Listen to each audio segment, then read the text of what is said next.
Les fantasmes de Sophie, chapitre 1. Sophie réprima un bâillement. Elle avait passé une nuit blanche, bossant sur un article à sensation. Gros Willy, puissant chef de bande de Cité Soleil, avait été tué la veille, au cours d'affrontements entre sa bande et les forces de défense du nouveau régime. Sophie avait été chargée de rédiger une brève biographie du gangster pour Ultimatum, une émission télévisée très prisée à Port-au-Prince. La jeune femme s'engouffra dans l'ascenseur sans se rendre compte qu'un homme lui avait emboîté le pas.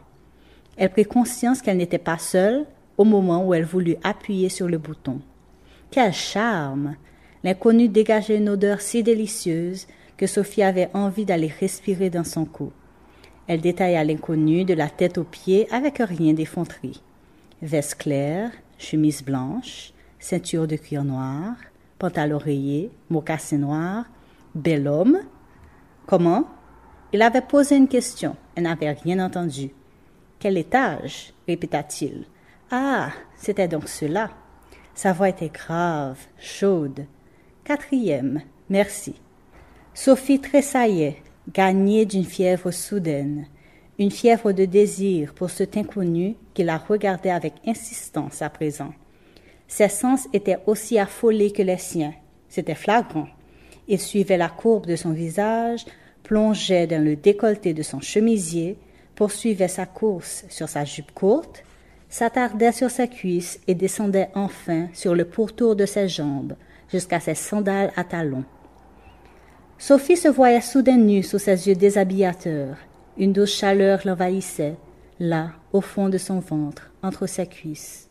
Ses mains tremblaient, envie de le toucher, de glisser ses doigts sous sa chemise.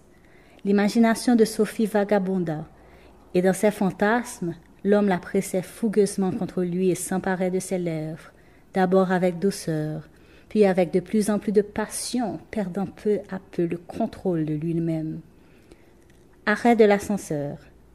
Dans le mouvement de la foule qui montait et descendait, elle se retourna et fit face à l'homme. Elle s'imagina seule avec lui.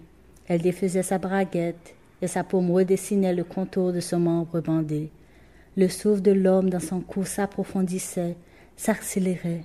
Il émettait une plainte étouffée et une crème chaude se répandait sur la main de Sophie.